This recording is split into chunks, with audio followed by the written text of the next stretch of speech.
Item ಯಾವುದೇ ಇರಲಿ try ಮಾಡಿ ಆಚಿ ಚಿಕನ್ ಮಸಾಲಾ. ಆಚಿ ಚಿಕನ್ ಮಸಾಲಾ.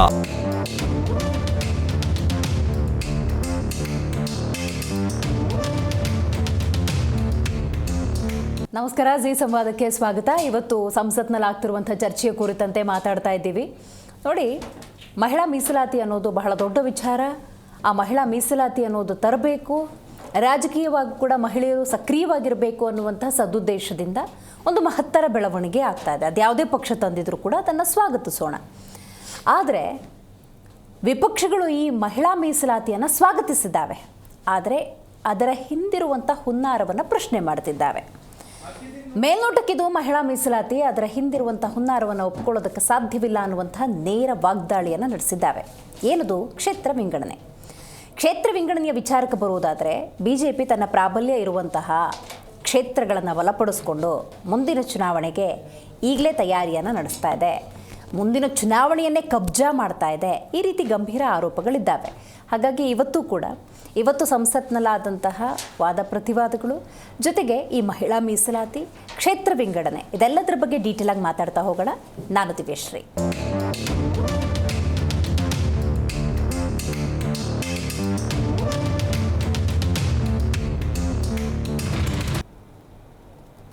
ಬಹಳ ವರ್ಷಗಳ ಹೋರಾಟ ಇದು. 1931ರಲ್ಲಿ ಸರೋಜಿನಿ ನಾಯ್ಡುವರು ಅವತ್ತು ಬ್ರಿಟಿಷ್ ಪ್ರಧಾನಿಯ ಒಂದು ಪತ್ರವನ್ನು ಕೂಡ ಬರೆದಿರ್ತಾರೆ, ಮಹಿಳಾ ಮೀಸಲಾತಿ ಬೇಕು ಅನ್ನುವಂಥ ನಿಟ್ಟಿನಲ್ಲಿ.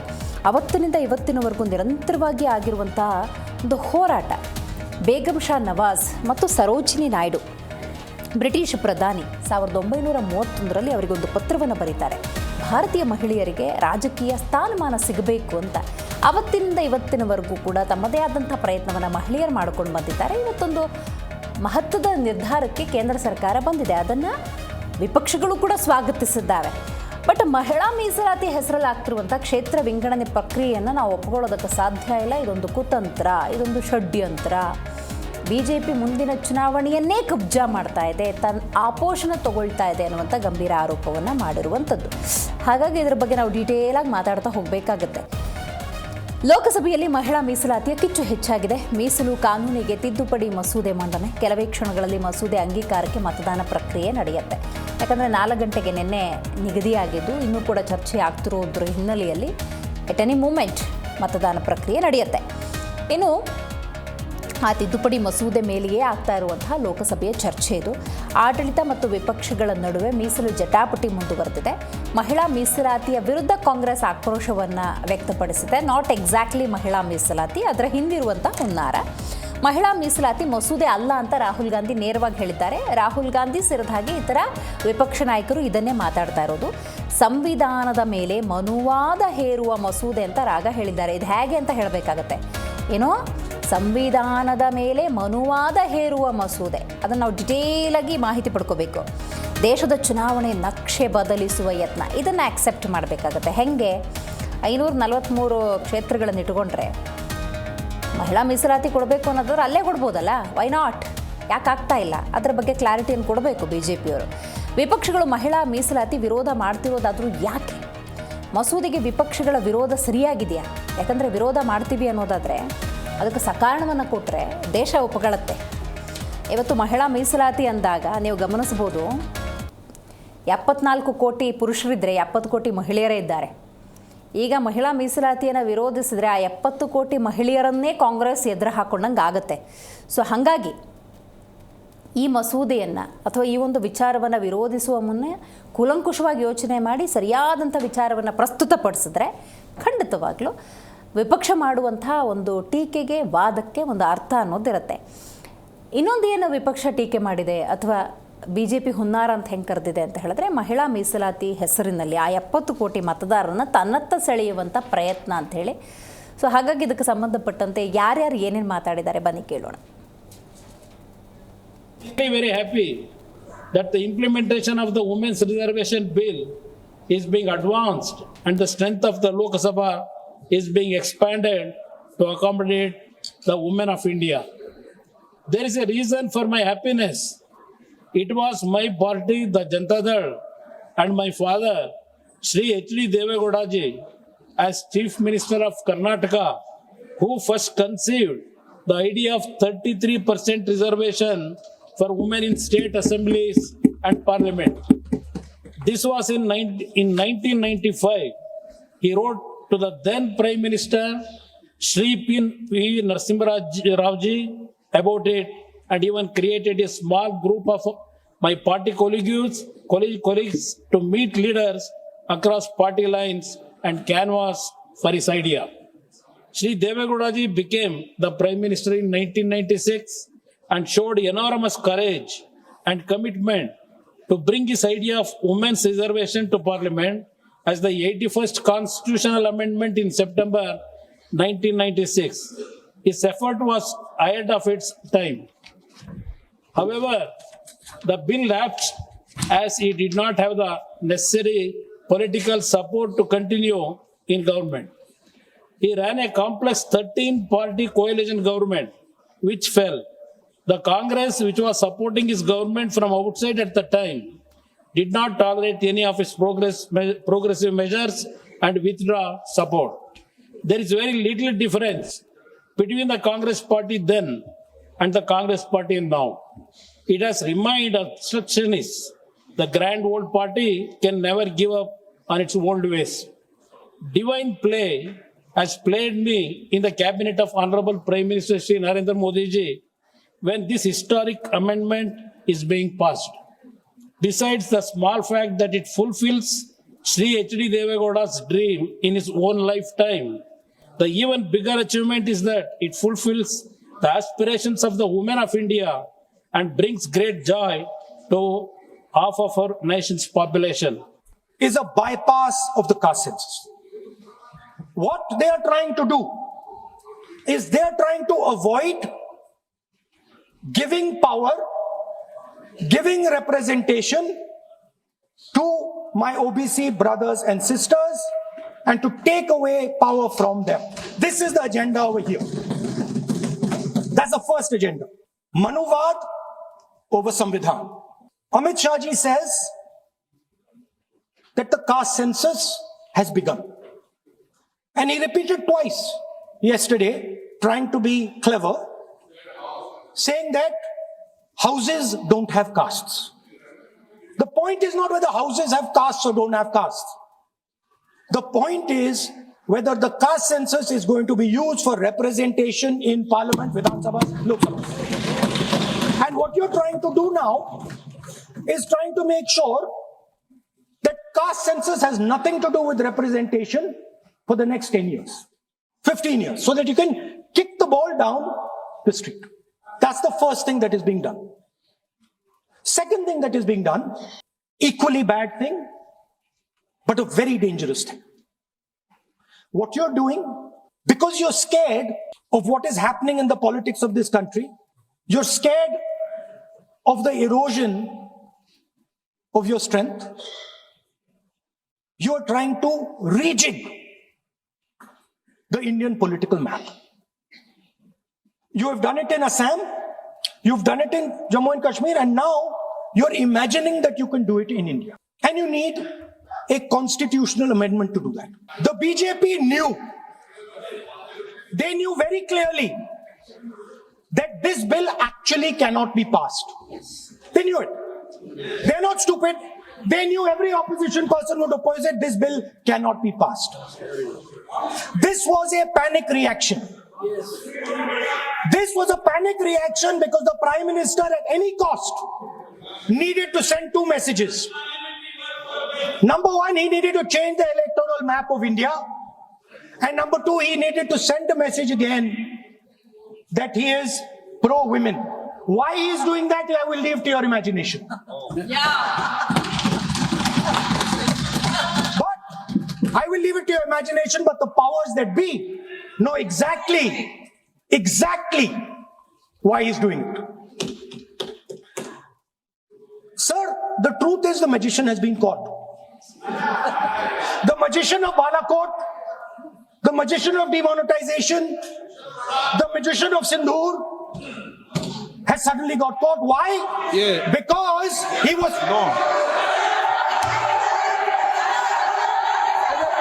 नारी शक्ति अभिनंदन केवल एक बिल नहीं बल्कि उन तमाम महिलाओं का संघर्ष, हिम्मत और शक्ति का सम्मान है। सदियों से महिला अपने परिवार और अपने समाज को सशक्त करती रही बिना अपने पहचान की। आज ये बिल उन्हें सिर्फ एक रिप्रेजेंटेशन ही नहीं बल्कि उनकी आवाज उठाने के लिए भी एक मौका दे रही है। जब एक महिला आगे बढ़ती है तो वो सिर्फ अकेले नहीं, पूरा समाज को साथ में लेकर बढ़ती है। ये कदम आने वाले उन पीढ़ियों की बेटियों की हिम्मत, विश्वास दिलाना है कि वो भी निर्णय और भागीदार बन सकती है, अपने सपनों को साकार कर सकती है। ये आज का ये जो बिल जो है, ये केवल एक कानून ही नहीं बल्कि नई युग का एक स्वागत कर रहे हैं, सम्मान, समानता और एम्पावरमेंट के युग का। मैं आज इस सदन में गर्व के साथ कह सकती हूं कि 2014 में हमारे प्रधानमंत्री नरेंद्र मोदी जी जब प्रधानमंत्री बने, महिला सम्मान और सशक्तिकरण सरकार की नीतियों का प्रमुख हिस्सा रहा है। आसाम থেকে এনআরসি নোটিশ পাঠাচ্ছে, আর জেনে রাখুন ইলেকশন চলাকালীন মহিলাদের রিজার্ভেশন দেওয়ার নামে ডিলিমিটেশন বিল নিয়ে আসছে। আরে আমার তো 37% উইমেন আছে, আমাকে তো আর জন্য রিজার্ভেশন করতে হয়নি। আমি উইমেন রিজার্ভেশনকে সাপোর্ট করি, কিন্তু বলুন তো মহিলাদের জন্য একই বিলে ডিলিমিটেশন কেন করে বাংলাকে খণ্ড খণ্ড করবে, দেশকে খণ্ড খণ্ড করবে? মহিলাদের আত্মসম্মান আছে, মহিলাদের অসম্মান করা হচ্ছে, ব্ল্যাকমেলিং করা হচ্ছে। মহিলা বিল অনেক দিন আগে পাস হয়ে আছে, তুমি এখনো কার্যকরী করনি কেন? জবাব চাই, জবাব দাও। আমরা চাই মহিলা বিল হোক। আরে আমরা তো মিউনিসিপ্যালিটি পঞ্চায়েতে 50% রিজার্ভেশন দিয়েছি। আমরা সরকারি কর্মচারীদের যখন বাচ্চা হতে যায় বা বাচ্চা মানুষ করে 731 দিন বিনা পয়সায় ছুটি দিই, এমনকি পিতৃকালীন ছুটিও আছে 1 মাস। আসাম ಈ ಬಗ್ಗೆ ಮಾತಾಡಲಿಕ್ಕೆ ಮೊದಲನೇದಾಗಿ ನಮ್ಮ ಕಾರ್ಯಕ್ರಮದಲ್ಲಿ ಬಿಜೆಪಿ ವಕ್ತಾರ ಆಗಿರುವಂಥ ಲೋಹಿತ್ ಅವರಿದ್ದಾರೆ. ನಮಸ್ಕಾರ. ಕಾಂಗ್ರೆಸ್ ವಕ್ತಾರರು ದರ್ಶನ್ ಅವರಿದ್ದಾರೆ. ನಮಸ್ಕಾರ. ಲೋಹಿತ್ ಅವರೇ, ನೀವು ಹೇಳಬೇಕು, ಮಹಿಳಾ ಮೀಸಲಾತಿ ಓಕೆ, ಅದಕ್ಕೆ ನಮ್ಮ ಆಕ್ಷೇಪ ಇಲ್ಲ, ಆದರೆ ಅದರ ಹಿಂದಾಗ್ತಿರುವಂಥ ಹುನ್ನಾರವನ್ನು ನಾವು ಒಪ್ಕೊಳ್ಳೋದಕ್ಕೆ ಸಾಧ್ಯ ಇಲ್ಲ ಅಂತ ನೇರ ವಾಗ್ದಾಳಿಯನ್ನು ನಿನ್ನೆ ಕೂಡ ನಡೆಸಿದ್ರು. ಇವತ್ತು ಅದೇ ಚರ್ಚೆಯಾಗಿದೆ ಇಡೀ ದಿವಸ. ಆ್ಯಂಡ್ ರಾಹುಲ್ ಗಾಂಧಿ ಅವರು ಇವತ್ತು ಮಾತಾಡಬೇಕಾದ್ರೆ ಒಂದು ವಿಷಯವನ್ನು ಪ್ರಸ್ತಾಪ ಮಾಡಿದ್ರು, ಈ ಬಿಲ್ ಪಾಸ್ ಆಗಲ್ಲ ಅಂತ ಸ್ವತಃ BJP ಗೊತ್ತು, ಆದರೂ ಕೂಡ ಇದನ್ನು ಪ್ರಸ್ತಾಪ ಮಾಡ್ತಿದ್ದಾರೆ ಅನ್ನೋದಾದರೆ ಏನಂತ ಇದನ್ನು ಅರ್ಥ ಮಾಡ್ಕೋಬೇಕು ಅಂತ ಮರುಪ್ರಶ್ನೆಯನ್ನು ಹಾಕಿದ್ದಾರೆ. ಏನು ಹೇಳ್ತಿರೋದ್ರ ಬಗ್ಗೆ? ವಿಶೇಷವಾಗಿ ಈ ನಾರಿ ಶಕ್ತಿ ಒಂದೊಂದು ಅಧಿನಿಯಮ ಏನು ನಮ್ಮ NDA ಸರ್ಕಾರ ಇವತ್ತು ಅನುಮೋದನೆ ತಗೊಳ್ಳುವಂಥ ಒಂದು ಪ್ರಯತ್ನದಲ್ಲಿದೆ. ನಿನ್ನೆಯಿಂದನೂ ಸಹ ಮಾನ್ಯ ಪ್ರಧಾನಮಂತ್ರಿ ಶ್ರೀ ನರೇಂದ್ರ ಮೋದಿರವರು ಸುದೀರ್ಘವಾಗಿ ನಿನ್ನೆ 3 ಗಂಟೆ ಮಾತಾಡಿದ್ದಾರೆ. ಈ ಇದ್ರದ ಸಾಧಕ ಬಾಧಕಗಳು ಸಹ ಇಡೀ ದೇಶಕ್ಕೆ ತಿಳಿಸುವಂಥ ಒಂದು ಪ್ರಯತ್ನ ಲೋಕಸಭೆ ಮುಖಾಂತರ ಮಾಡಿರೋಂಥದ್ದು. ಈಗ ಅದು ತಾವು ಹೇಳಿದಂಥ ಪ್ರಶ್ನೆಗೆ ಬರ್ತೀನಿ ನಾನು. ವಿಶೇಷವಾಗಿ ನಮ್ಮ ದೇಶ ಬಹುತ್ವ ಇರುವಂಥ ವ್ಯವಸ್ಥೆ ಇರುವಂಥ ದೇಶ, ಒಂದು ಸಾಕಷ್ಟು ಶ್ರೇಣೀಕೃತ ಜಾತಿ ವ್ಯವಸ್ಥೆ, ಸಾಕಷ್ಟು ಅಸಮಾನತೆ, ಬಾಲ ವಿವಾಹ ಆಗಿರ್ಬೋದು, ಮಹಿಳೆಯರಿಗೆ ಶೋಷಣೆ ಆಗಿರ್ಬೋದು, ಸಾಕಷ್ಟು ನೂರಾರು ವರ್ಷದಿಂದ ನಡ್ಕೊಂಡು ಬಂದಿರೋಂಥದ್ದು. ಇವತ್ತು ಸಂವಿಧಾನದ ಭಾರತದಲ್ಲಿ, ಪ್ರಜಾಪ್ರಭುತ್ವದ ಭಾರತದಲ್ಲಿ, ಅದು ಪ್ರಜಾಪ್ರಭುತ್ವ ಮತ್ತು ಭೌಗೋಳಿಕವಾಗ್ಲೂ ಸಹ ನಮ್ಮ ಭಾರತ ದೇಶ ಭಾರಿ ದೊಡ್ಡ ದೇಶ. ಸಾಕಷ್ಟು ಹಲವಾರು ವಿಚಾರಗಳಿಗೆ ಇಡೀ ದೇಶಕ್ಕೆ, ಇಡೀ ಪ್ರಪಂಚಕ್ಕೆ ಮಾದರಿ ಆಗಿರುವಂಥ ಒಂದು ದೇಶ, ಒಂದು ವ್ಯವಸ್ಥೆ. ಇಂಥದ್ರಲ್ಲಿ ಕಾಲಕ್ಕೆ ತಕ್ಕಂತೆ ಬದಲಾವಣೆ ಆಗೋದು ಅವಶ್ಯಕತೆ ಇದೆ. ಬದಲಾವಣೆ ಜಗದ ನಿಯಮ. ಅದ್ರ ಪ್ರಕಾರ ಏನು ಮಹಿಳೆಯರಿಗೆ ಸಾಕಷ್ಟು ಶೋಷಣೆಗೊಳಗಾಗಿ, ವಿಶೇಷವಾಗಿ ಈ ಒಂದು ರಾಜಕೀಯ ವ್ಯವಸ್ಥೆಯಲ್ಲಿ ಅವರ ಒಂದು ಪಾಲು ಅತ್ಯಂತ ವಿರಳ ಇದ್ದಂಥ ಸಂದರ್ಭದಲ್ಲಿ ಅವರಿಗೂ ಸಹ ಈ ಒಂದು ಸಮಾಜ ಕಲ್ಪಿಸ್ಕೊಡ್ಬೇಕು, ಸಮಾನತೆ ಕಲ್ಪಿಸ್ಕೊಡ್ಬೇಕು. ಅವರು ನಮ್ಮ ಸರಿಸಮಾನರು, ಅವರ ಧ್ವನಿನೂ ಸಹ ಗಟ್ಟಿಗೊಳ್ಳಬೇಕು. ಮತ್ತೆ ಇವತ್ತು ಮಾನ್ಯ ಕುಮಾರಸ್ವಾಮಿ ಅವರು ಸಹ ಸದನದಲ್ಲಿ ಪ್ರಸ್ತಾಪ ಮಾಡ್ತಾ ಇದ್ರು. ಇವತ್ತು ಮನೆಗೆ ಅತ್ಯಂತ ಪ್ರಮುಖರಾದಂಥದ್ದು ಹೆಣ್ಮಗಳು. ಅವರಿಂದನೇ ಆ ಹೆಣ್ಮಗುವಿಂದ ಒಂದು ವಿದ್ಯಾಭ್ಯಾಸ ಆಗಿರ್ಬೋದು, ಅಥವಾ ಇನ್ನು ಮನೆ ಬೆಳಕಾಗಂತ ವ್ಯವಸ್ಥೆ ಕಲ್ಪಿಸ್ಕೊಳ್ಳುತ್ತೆ. ಅದೇ ರೀತಿಯಲ್ಲಿ ಇವತ್ತು ಹೆಚ್ಚಿನ ರೀತಿ ಮಹಿಳೆಯರಿಗೆ ಪಾಲ್ಗೊಂಡ್ರೆ ಒಂದು ರಾಜಕೀಯ ಒಂದು ನೀತಿ ನಿಯಮ, ಇವತ್ತು ಕಾನೂನು ರಚನೆ ಸಹ ಆಗುವಂಥ ಸಂದರ್ಭದಲ್ಲೂ ಮಹಿಳೆಯರಿಗೆ ಆ ಸೂಕ್ಷ್ಮತೆ ಇರುತ್ತೆ, ಆ ಭಾವನೆ ಇರುತ್ತೆ. ಆ ಭಾವನೆಯನ್ನು ಸಹ ರಾಜಕಾರಣದಲ್ಲಿ ಜೋಡಿಸ್ಕೊಂಡ್ರೆ ಬಲಿಷ್ಠ ಭಾರತ ಕಟ್ಬೋದು ಅನ್ನೋದು ಒಂದು ಪರಿಕಲ್ಪನೆ ನಮ್ಮ ನೆಚ್ಚಿನ ಪ್ರಧಾನಮಂತ್ರಿ ಶ್ರೀ ನರೇಂದ್ರ ಮೋದಿರವ್ರದ್ದು. ಅವರ ಉದ್ದೇಶ ಒಂದೇ, 2047ರ ಏನು ವಿಕಸಿತ ಭಾರತದ ಪರಿಕಲ್ಪನೆ. ಈ ನಿಟ್ಟಿನಲ್ಲಿ ಇವತ್ತು ಎಲ್ಲ ವಿಭಾಗದಲ್ಲೂ ಅಷ್ಟೇ ಬರೀ ಮಹಿಳೆಯರು ಒಂದೇ ಅಂತಲ್ಲ, ಎಲ್ಲ ವಿಭಾಗದಲ್ಲೂ ಸಹ ನಾವು ಅಭಿವೃದ್ಧಿಗೊಳ್ಬೇಕು ಅನ್ನೋ ಸದುದ್ದೇಶದಿಂದ ಈ ಬಿಲ್ ಅನ್ನು ಮಂಡನೆ ಮಾಡುವಂತ ಒಂದು ಪ್ರಯತ್ನ ಆಗಿದೆ. ಈ ನಿಟ್ಟಿನಲ್ಲಿ ಇವತ್ತು ವಿಪಕ್ಷ ಒಂದು ಕಾಂಗ್ರೆಸ್ ಒಂದು ಇವರು ಮುಖಂಡರಾದಂತಹ ರಾಹುಲ್ ಗಾಂಧಿರವರು ಪ್ರಸ್ತಾಪ ಮಾಡ್ತಾ ಇದ್ದಾರೆ. ಎಷ್ಟು ಒಂದು ಬಾಲಿಶವಾಗಿ ಅತ್ಯಂತ ಖಂಡನೀಯವಾಗಿ ಮಾತಾಡ್ತಾರೆ, ಎಷ್ಟು ಲಘುವಾಗಿ ಮಾತಾಡ್ತಾರೆ ಈ ಒಂದು ವ್ಯವಸ್ಥೆನೆ ಅಂತಂದ್ರೆ, ಇವತ್ತು ಯಾವುದೋ ಇದು ಪ್ರಧಾನಮಂತ್ರಿಯವರ ಒಂದು ಸದುದ್ದೇಶನ ಮಹಿಳಾ ಮೀಸಲಾತಿನ ಸಮಾನತೆನ ಕೊಡುವಂತ ಒಂದು ಪ್ರಾಮಾಣಿಕ ಪ್ರಯತ್ನ ಮಾಡೋದಕ್ಕೆ ಅವರು ಮೆಜಿಷಿಯನ್ ಅಂತ ಹೇಳಿ ಒಂದು ಜಾದೂಗಾರ ಪ್ರಧಾನಮಂತ್ರಿ ಅಂತ ಹೇಳಿ ಬಾಲಾಕೋಟು, ಅದು ಆಪರೇಷನ್ ಸಿಂಧೂರಕ್ಕೆ ಹೋಲಿಸಿ ಅದನ್ನ ಅವಹೇಳನ ಮಾಡ್ತಾರೆ ಅಂತಂದ್ರೆ ಅವ್ರ ಮನಸ್ಥಿತಿ ತಾವು ಅರ್ಥ ಮಾಡ್ಕೋಬೇಕು. ಇವತ್ತು 6 ರಿಂದ 7 ಬಾರಿ ಇವತ್ತು ಮಹಿಳಾ ಮೀಸಲಾತಿ ಬಿಲ್ ಮಂಡನೆ ಆಗಂತ ಪ್ರಯತ್ನ ಆದ್ರೂ ಸಹ ಅದು ಯಶಸ್ವಿ ಆಗಿಲ್ಲ. ಈ ಮನಸ್ಥಿತಿಗಳೇ ಇವತ್ತು ಇದರಿಂದ ಮಹಿಳೆಯರಿಗೆ ನ್ಯಾಯ ಕೊಡೋದ್ರಲ್ಲಿ ಹತ್ತಿಕ್ತಾ ಇದ್ದಾರೆ ಅಂತ ಹೇಳ್ತಿದ್ದೀನಿ. ಜೊತೆನಲ್ಲಿ ಇವತ್ತು OBC SC ST ಸಹ ಮಾತಾಡಿದ್ರು. ಈ OBC SC ST ಇವತ್ತು ದೇಶದಲ್ಲಿ ಮೇಡಮ್ 80ರಿಂದ 88% ಇರುವಂತದ್ದು OBC SC ST ಸಮುದಾಯನೇ. ಇನ್ನು 10-12 ಬೇರೆ ಬೇರೆ ಒಂದು ಬಲಾಢ್ಯ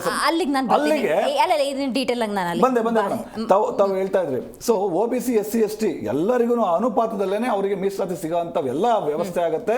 ಇವತ್ತು ಭಾರತ ಭೌಗೋಳಿಕವಾದಂತ ದೇಶ. ಇವತ್ತು ಇಷ್ಟು ದೊಡ್ಡ ದೇಶಕ್ಕೆ, ಇಷ್ಟು ದೊಡ್ಡ ಒಂದು ಲೋಕಸಭಾ ವ್ಯಾಪ್ತಿಗೆ ಒಬ್ಬರು MP ಇದ್ರೆ ಅದಾಗಲ್ಲ. 2011 ಒಂದು ಜಾತಿ ಗಣತಿನ ಅನುಸಾರವಾಗಿ ಇವತ್ತು 541 ಇರೋಂಥದ್ದು, ಅದ್ರದ್ದು 50% ಸೇರಿ 816ಕ್ಕೆ ಹೆಚ್ಚಿಸಿ ಅದರಲ್ಲಿ 33% ಇವತ್ತು ಮಹಿಳೆಯರಿಗೆ ಮೀಸಲಾಗಿ ಕೊಡಬೇಕು ಅನ್ನೋ ಒಂದು ಪ್ರಾಮಾಣಿಕ ಪ್ರಯತ್ನ ಇದೆ. ಈ ನಿಟ್ಟಿನಲ್ಲಿ ಇವತ್ತು ವಿಪಕ್ಷ ನಾಯಕರಾದಂತಹ ಶ್ರೀ ರಾಹುಲ್ ಗಾಂಧಿ ಅವರು ಇವತ್ತು ಇಡೀ ದೇಶದ ಮಹಿಳೆಯರಿಗೆ ಇವತ್ತು ಅಪಮಾನ ಮಾಡ್ತಾರೆ, ಅವ್ರಿಗೆ ಅನ್ಯಾಯ ಮಾಡ್ತಾ ಇದ್ದಾರೆ ಅಂತ ನಾನು ಹೇಳಕೊಟ್ಟಿದ್ದೀನಿ. ರೈಟ್, ಲೋಹಿತ್ ಮಾತಾಡಿದ್ರು. ಈಗ ಅವರು ಮಹಿಳಾ ಮೀಸಲಾತಿಯನ್ನು ನಾವು ಯಾಕೆ ತರ್ತಾ ಇದ್ದೀವಿ, ಕ್ಷೇತ್ರ ವಿಂಗಡಣೆ ಯಾವ ಕಾರಣಕ್ಕೆ ನಾವು ಮಾಡ್ತಾ ಇದ್ದೀವಿ ಅನ್ನೋದಕ್ಕೆ ಒಂದು ಸಮರ್ಥನೆಯನ್ನು ಕೊಟ್ಟಿದ್ದಾರೆ. ಯಾಕೆ ಬೇಡ ಹೇಳಿ? ಮೊದಲಿಗೆ ನಮ್ಮ ದೇಶ ಯತ್ರ ನಾರ್ಯಸ್ಥೋ ಪೂಜ್ಯಂತೆ ರಮಂತೆ ತತ್ರ ದೇವತಾ, ನಾರಿಯನ್ನು ನಾವು ಎಲ್ಲಿ ಪೂಜನೀಯ ಭಾವದಿಂದ ಕಾಣ್ತೀವಿ ಅಲ್ಲಿ ದೇವತೆಗಳು ನೆಲೆಸಿರ್ತಾರೆ ಅನ್ನುವಂಥ ಒಂದು ಪವಿತ್ರವಾದಂಥ ಭಾರತ ಭೂಮಿಯಲ್ಲಿ ಮಹಿಳೆಯರನ್ನ ನಾವು ಹರಿಯೋ ನದಿಯಲ್ಲೂ ನಾವು ಮಹಿಳೆಯರನ್ನ ಕಾಣ್ತೀವಿ, ಅಥವಾ ಇನ್ಯಾವುದೇ ವಿಚಾರಗಳಲ್ಲಿ ನಾವು ನೋಡಿದ ಶಕ್ತಿ ದೇವತೆ ಅಂದರೂ ಮಹಿಳೆಯರನ್ನ ಕಾಣ್ತೀವಿ. ಅಂಥ ಮಹಿಳೆಗೆ ಒಂದು ಮೀಸಲಾತಿ ಸಿಗಬೇಕು ಅನ್ನುವಂತಹ ಒಂದು ತಳಪಾಯ ಅಡಿಪಾಯ ಈ ಭಾರತ ಭೂಮಿಯಲ್ಲಿ ಹಾಕಿದ್ದೇ ಕಾಂಗ್ರೆಸ್. ನಾವು ಮಹಿಳಾ ಮೀಸಲಾತಿಯ ವಿರೋಧಿಗಳು ಅಲ್ಲವೇ ಅಲ್ಲ. ಈ ನೆರೇಷನ್ ಸೆಟ್ ಆಗ್ತಾ ಇದೆ. ಕಾಂಗ್ರೆಸ್ನವರು ಮಹಿಳಾ ಮೀಸಲಾತಿಯ ವಿರೋಧಿಗಳು, ಹೆಣ್ಣು ಮಕ್ಕಳ ವಿರೋಧಿಗಳು ಅನ್ನುವಂಥ ನೆರೇಷನ್ ಸೆಟ್ ಆಗ್ತಾ ಇದೆ. ಆದರೆ ನಾವು ಕೇಳ್ತಾ ಇರ್ತಕ್ಕಂಥದ್ದು ನ್ಯಾಯವನ್ನ, ನಾವು ಕೇಳ್ತಾ ಇರ್ತಕ್ಕಂಥದ್ದು ಸರಿಯಾದ ಪ್ರಮಾಣದಲ್ಲಿ ಹೆಣ್ಣು ಮಕ್ಕಳಿಗೆ ಆಯಾ ಪಂಗಡಗಳಿಗೆ ಸಿಗಬೇಕಾದಂಥ ಮೀಸಲಾತಿಯನ್ನ ನಾವು ಕೇಳ್ತಾ ಇರ್ತಕ್ಕಂಥದ್ದು. ನೀವು ಅದ್ರ ಮುಖೇನ ಏನು ಕ್ಷೇತ್ರಗಳ ಮರು ವಿಂಗಡಣೆ ಮಾಡಲು ಹೊರಟಿದ್ದೀರಲ್ಲ, ಆಲ್ರೆಡಿ ನಮ್ಮ ಸದರನ್ ಭಾರತವನ್ನ, ನಮ್ಮ ಇವತ್ತು ಉತ್ತರ ಪ್ರದೇಶ ಬಿಹಾರ 2 ರಾಜ್ಯ ಸೇರಿದ್ರೆ 56 ಕೋಟಿ ಜನಸಂಖ್ಯೆ ಇದೆ. ನಮ್ಮ 4 ರಾಜ್ಯಗಳು ಸೇರಿದ್ರೆ ಏನಿಲ್ಲ ಅಂದ್ರೂ 25 ಕೋಟಿ ಜನಸಂಖ್ಯೆ ಇಲ್ಲ. ಜನಸಂಖ್ಯೆಯ ಅನುಪಾತದಲ್ಲಿ ನೀವು ಆಯಾ ವ್ಯಯಗಳನ್ನ ಮಂಡಿಸುತ್ತಾ ನಮಗೆ ಬರಬೇಕಾದಂತ ಹಕ್ಕುಗಳನ್ನ ಈಗ ಆಲ್ರೆಡಿ ಕೊಂದು ಹಾಕಿದ್ದೀರ, ನಮ್ಮ ಧ್ವನಿಯನ್ನ ನೀವು ಅಡಗಿಸಿ ಹಾಕಿದ್ದೀರ. ಆದ್ರೆ ಕಮ್ ಟು ದ ಪಾಯಿಂಟ್, ಯಾವುದು ಮಹಿಳಾ ಮೀಸಲಾತಿ ಅಲ್ವ ಮೇಡಮ್, ಮಹಿಳೆಯರ ಬಗ್ಗೆ ಫಸ್ಟ್ ಸ್ಥಾನ ನಾವು ಕೊಟ್ಟಿದ್ದೀವೋ ಇಲ್ವೋ ಅಂತ ಪ್ರಶ್ನೆ ನಾವು ಮಾಡ್ಕೊಬೇಕಲ್ವಾ. 1917ನೇ ಇಸ್ವಿನಲ್ಲಿ ರಾಷ್ಟ್ರೀಯ ಕಾಂಗ್ರೆಸ್ ಪಕ್ಷದ ಅಧ್ಯಕ್ಷರಾದವರು ಅನ್ನಿ ಬೆಸೆಂಟ್ ಅವರು. ಈ ದೇಶದಲ್ಲಿ ಪ್ರಥಮ ಮಹಿಳಾ ಪ್ರಧಾನಿಯನ್ನ ಮಾಡಿದ್ದೇ ಕಾಂಗ್ರೆಸ್. ಶ್ರೀಮತಿ ಉಕ್ಕಿನ ಮಹಿಳೆ ಅಂತ ಅಟಲ್ ಬಿಹಾರಿ ವಾಜಪೇಯಿ ಅವರ ಕರೆದ್ರಲ್ಲ, ಶ್ರೀಮತಿ ಇಂದಿರಾ ಗಾಂಧಿ ಅವರು. ಈ ದೇಶದ ರಾಷ್ಟ್ರಪತಿಯನ್ನ ಮೊದಲಿಗೆ ಮಾಡಿದ್ದೇ ಕಾಂಗ್ರೆಸ್ ಅವರು, ಪ್ರತಿಭಾ ಪಾಟೀಲ್ ಅವರು. ಆಯಕಟ್ಟು ಯಾವ್ಯಾವ ಸ್ಥಳಗಳಲ್ಲಿ ಯಾವ್ಯಾವ ಜಾಗಗಳಲ್ಲಿ ಆ ಮಹಿಳೆಯರಿಗೆ ಗೌರವದ ಸ್ಥಾನವನ್ನು ಕೊಡಬೇಕನ್ನುವಂಥ ಕೆಲಸವನ್ನ ಕಾಂಗ್ರೆಸ್ ಮಾಡಿದೆ. ಬಹಳ ಪ್ರೌಡ್ ಫೀಲಿಂಗ್ ಆಗ್ತಾ ಇದೆ. ಇವತ್ತು ಏನು ಮಹಿಳಾ ಮೀಸಲಾತಿ ಏನು 33%ಗೆ ಅಂದು ಯೋಜನೆ ಹಾಕಿದ್ದು ಶ್ರೀ ರಾಜೀವ್ ಗಾಂಧಿ ಅವರು. ಆ ಸಮಿತಿಯ ಅಧ್ಯಕ್ಷರಾದಂಥವರು ಶ್ರೀಮತಿ ಮಾರ್ಗರೇಟ್ ಆಳ್ವಾ, ನಮ್ಮ ಕನ್ನಡಿಗರು. ಆ ಸಮಿತಿಯಲ್ಲಿ 14 ಜನ ಸದಸ್ಯರಿರ್ತಾರೆ. ಅವರು ಕೊಟ್ಟಂತ ಶಿಫಾರಸನ್ನ 1989ರಲ್ಲಿ ಲೋಕಸಭೆಯಲ್ಲಿ ಶ್ರೀ ರಾಜೀವ್ ಗಾಂಧಿ ಅವರು ಈ ಎಲ್ಲ ಕಾರಣಗಳಿಗೆ ಅಂತ ಅನ್ಸುತ್ತೆ ನಿನ್ನೆ ಪ್ರಧಾನಿ ನರೇಂದ್ರ ಮೋದಿ ಅವರು ಈ ಕ್ರೆಡಿಟ್ ನಾವೇನ್ ತಗೊಳ್ಳಲ್ಲ ಅಂತ ಹೇಳಿದ್ರು. ಇಲ್ಲಿ ಈಗ ನಾನು ದಿವ್ಯಶ್ರೀ ಮೇಡಮ್ಗೆ ಮತ್ತೆ ZTVಗೆ ವಿಶೇಷ ಗೌರವ ಯಾಕೆ ಕೊಡ್ತಾ ಇದ್ದೀನಿ ಅಂದ್ರೆ, ಅವ್ರಿಗೆ ಕ್ರೆಡಿಟ್ ರಿಯಾಲಿಟಿ ಹೇಳ್ತಾ ಇಲ್ಲ ಯಾರೂ. ಅವ್ರು ತಂದಿದ್ದಾರೆ ಅಂತ ಹೇಳ್ತಿದ್ದಾರೆ. 1993ರಲ್ಲಿ ಶ್ರೀ PV ನರಸಿಂಹರಾಯರು ಅದನ್ನ ಅನುಮೋದನೆ ಅಂಗೀಕಾರ ಮಾಡುವಂತ ಕೆಲಸವನ್ನ ನಾವು ಮಾಡಿದ್ದು. 2010ರಲ್ಲಿ ಶ್ರೀ ಮನಮೋಹನ್ ಸಿಂಗ್ ಅವರು ರಾಜ್ಯಸಭೆಯಲ್ಲಿ ಈ 33% ರಿಸರ್ವೇಷನ್ಗೆ, ಹಾಗೇನೆ 1993ರಲ್ಲಿ ಕರ್ನಾಟಕದಲ್ಲಿ ಶ್ರೀ ವೀರಪ್ಪ ಮೊಯ್ಲಿ ಅವರು ಈ 23% ರಿಸರ್ವೇಷನ್ಗೆ ಅಡಿಪಾಯ ಬುನಾದಿ ಎಲ್ಲ ಹಾಕಿದ್ ನಾವಲ್ವಾ. ಇನ್ನೂ ಹಲವಾರು ಪ್ರಶ್ನೆಗಳಿದ್ದಾವೆ ಸಂಬಂಧಪಟ್ಟಂತೆ. ಯಾಕಂದ್ರೆ OBC ಪವರ್ ಕಿತ್ಕೊಳ್ತಾ ಇದ್ದಾರೆ, ಸಂವಿಧಾನದ ಮೇಲೆ ಮನುವಾದ ಹೇರ್ತಿದ್ದಾರೆ ಅಂತ ರಾಹುಲ್ ಗಾಂಧಿ ಅವರೇ ಪ್ರಸ್ತಾಪ ಮಾಡಿರೋದ್ರಿಂದ ಡೀಟೇಲ್ ಆಗಿ ನಾನು ಮಾತಾಡಬೇಕು. ಇದೀಗ ಇದೇ ಬಿಲ್ಗೆ ಸಂಬಂಧಪಟ್ಟಂತೆ ಕೇಂದ್ರ ಗೃಹ ಸಚಿವರಾಗಿರುವಂತಹ ಅಮಿತ್ ಶಾ ಮಾತಾಡ್ತಿದ್ದಾರೆ, ಬನ್ನಿ ಕೇಳೋಣ. 48 लाख संख्या मतदाताओं की, बेंगलुरु उत्तर 29 लाख संख्या, बेंगलुरु दक्षिण 29 लाख संख्या, गाजियाबाद जहां से कभी रक्षा मंत्री जी भी सांसद रहे 28 लाख संख्या, उत्तर पश्चिम दिल्ली 27 लाख संख्या, 127 सीटें ऐसी है मान्यवर जिसमें 20 लाख से ज्यादा वोटर से 20 लाख से ज्यादा। अब मुझे कोई बताए भला, जहां 48 लाख वोटर है वो सांसद कैसे 48 लाख मतदाताओं की अपेक्षाओं के साथ अपने आप को मैच कर, इसकी पूर्ति अरे अखिलेश भाई, एक लेवल की बात चल रही है यार, कहां केंद्रीय विद्यालय कर रहे हो अभी, इसका समय आएगा।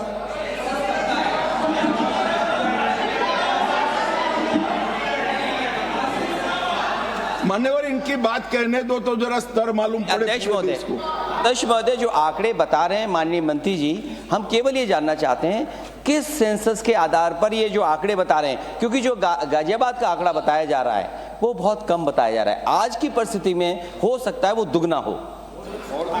मैं यही कह रहा हूं, ये पुराना है, मैं यही कह रहा हूं, अगर डिलिमिटेशन करने दोगे तो नया आ जाएगा और एक की जगह दो सीटें बन जाएगी। मान्यवर, उनको ये भी पता नहीं है कि वो अपने स्टैंड के पक्ष में आर्ग्यूमेंट दे रहे हैं या विपक्ष में दे रहे हैं। मान्यवर, 127 सीटें ऐसी है जहां 20 लाख से ज्यादा वोटर। अब इसमें एक व्यक्ति, एक मत और एक मूल्य, इस सिद्धांत का पूर्णतया उल्लंघन होता है। कहीं पर तो 45 लाख मतदाताओं के समूह को एक प्रतिनिधि मिला है और कहीं पर 6 लाख मतदाताओं के समूह को एक प्रतिनिधि मिला है। तो मत का मूल्य जो एक होना चाहिए वो नहीं हुआ है मान्यवर। और मैं विश्वास दिलाता हूं कि डिलिमिटेशन के लिए ये लोग सहयोग कर दे, हमें भरोसा करें और डिलिमिटेशन करने दें तो ये मूल्य एक समान हो जाए।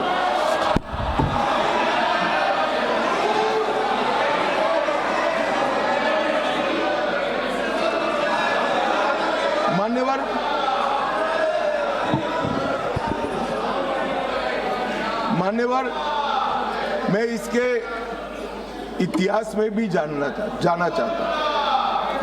सबसे पहले 1972 में तत्कालीन प्रधानमंत्री इंदिरा गांधी जी की सरकार ने परिसीमन विधेयक लाकर सीटों को 525 से बढ़ाकर 545 की और फिर इसको फ्रीज कर दिया। 76 में सत्ता बचाने के लिए इमरजेंसी के काल में 42वें संशोधन द्वारा परिसीमन पर रोक लगा दी। अब इंदिरा जी तो प्रधानमंत्री थी, कानून लाकर रोक लगाई परिसीमन पर। और ये देखिए साहब कितने शक्तिशाली है, विपक्ष में बैठकर परिसीमन पर रोक लगाना चाहते हैं। मगर उस वक्त भी कांग्रेस पार्टी ने ही परिसीमन से देश की जनता को वंचित रखा था और आज भी कांग्रेस पार्टी ही परिसीमन से वंचित रख रही है। मान्यवर, 2001 में 84वां संशोधन हुआ और 2026 तक सीटों की संख्या को फ्रीज कर दिया गया।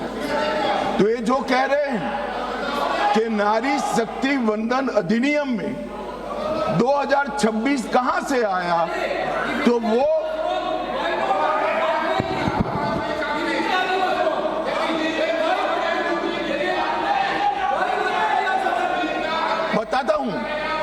बताता हूं एक सेकंड। मान्यवर, ये कह रहे वाजपेयी जी थे, वाजपेयी जी बड़े विद्वान पुरुष थे, ये इनको जानते थे, तो इन्होंने प्रयास ही नहीं किया, बेचारे ने आगे बढ़ा दिया इंदिरा जी का। मगर हम तो समझते थे कि आप हमें सपोर्ट करोगे, तो हम तो बिल लेकर आ गए, अब आप गिराना चाहते हो भाई। तो वाजपेयी जी ये बात की कल्पना कर सकते थे। कांग्रेस पार्टी को हम लोगों से वाजपेयी जी बहुत अच्छे से जानते थे, क्योंकि 19 महीना जेल में रहे थे मान्यवर, वो बहुत अच्छे से पहचानते थे। और 84वां संशोधन इसने 26 तक फ्रीज कर दिया, और 50 वर्षों तक 1976 से लेकर 2026 तक क्या रिकॉर्ड से हटाना है?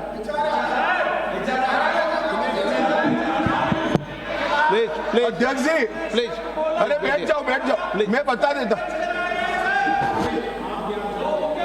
तय करने दो, आप मत करें, प्लीज बैठिए। मैं इनकी इज्जत करते इसका सम्मान करता हूं माननीय अध्यक्ष जी। अभी से लेकर अंत तक अगर फ्लो के कारण कोई असंसदीय शब्द निकल जाता है, तो आप स्वयं इसको हटा देना, इनको बोलने का मौका मत देना। मान्यवर, 50 वर्षों तक 1976 से लेकर 2026 तक देश की जनता को जनसंख्या के अनुपात में प्रतिनिधित्व नहीं मिला। 26 में ये सीमा समाप्त हो। अब 26 में सीमा समाप्त होने के बाद अगर डिलिमिटेशन करते हैं, तो डिलिमिटेशन 29 के पहले समाप्त नहीं हो सकता, क्योंकि परिसीमन आयोग का एक नियम है कि हर कॉन्स्टिट्यूएंसी में जाकर पब्लिक हियरिंग देना होता है।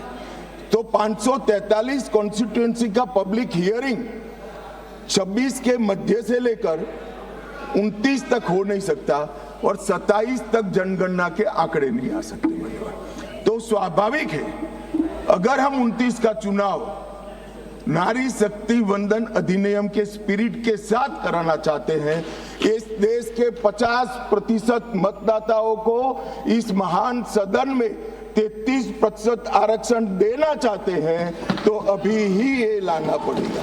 ये जो पूछ रहे थे क्यों अभी आ रहा है, इसके लिए मैं पूरी बात समझा रहा हूं। वैसे मैं मानता हूं ये समझे हुए, मगर मान्यवर कहावत है ना, सोता है उसको जगा सकते हैं, जो जागता ही पड़ा हो उसको कोई उठा नहीं सकता। ये सब समझते हैं, मगर एक भ्रांति खड़ी करना चाहते हैं। मान्यवर,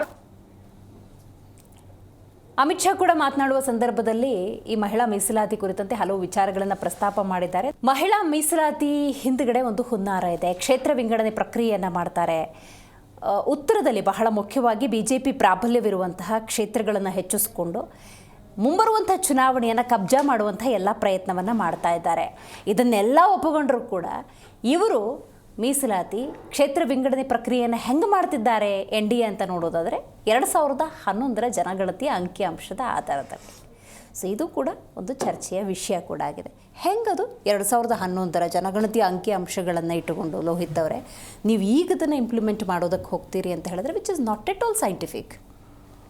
ಮೇಡಮ್, 2011 ಜನಗಣತಿ ಈಗ 1900 ಇದಕ್ಕಿಂತ ಮುಂಚೆ ಪುನರ್ರಚನೆ ಮತ್ತು ಪುನರ್ವಿಂಗಡಣೆ ಆದಂಥದ್ದು 1976ರಲ್ಲಿ. ಆ ಸಂದರ್ಭದಲ್ಲಿ ಕನ್ಸಿಡರ್ ಮಾಡಿದ್ರೆ 1971 ಜನಗಣತಿ ಪ್ರತಿ 10 ವರ್ಷಕ್ಕೆ ಆಗ್ಬೇಕಾದಂಥದ್ದು. 2011 ಕಳೆದ ಬಾರಿ ಆಗಿರೋಂಥದ್ದು 2011. ಈಗ 2029ಕ್ಕೆ ಬರುವಂತ ಲೋಕಸಭಾ ಚುನಾವಣೆಗೆ ನಾವು ಇದನ್ನ ಮಹಿಳಾ ಮೀಸಲಾತಿ ಆಲ್ರೆಡಿ ಇಷ್ಟು ವರ್ಷ ನಾವು ಭಾರತ ದೇಶದ ಸಂವಿಧಾನದ ಭಾರತದಲ್ಲಿ ಎಲ್ಲ ಬೇರೆ ಹಲವಾರು ವಿವಿಧ ಸರ್ಕಾರಗಳು ಏನು ಇವತ್ತು ರಾಜಕಾರಣ ಮಾಡಿದ್ರೆ ಎಲ್ಲರೂ ಸಹ ಅನ್ಯಾಯ ಮಾಡಿದ್ದಾರೆ. ಇನ್ನೂ ಸಹ ಇನ್ನು ಎಷ್ಟು ದಿನ ಅಂತ ಅನ್ಯಾಯ ಮಾಡೋಂಥದ್ದು? 2029 ಬಿಟ್ಟು ಹಂಗಾರೆ 2034 ತನಕ ಪಾಪ ಮಹಿಳೆಯರಿಗೆ ನಾವು ಅನ್ಯಾಯ ಮಾಡಬೇಕಾ?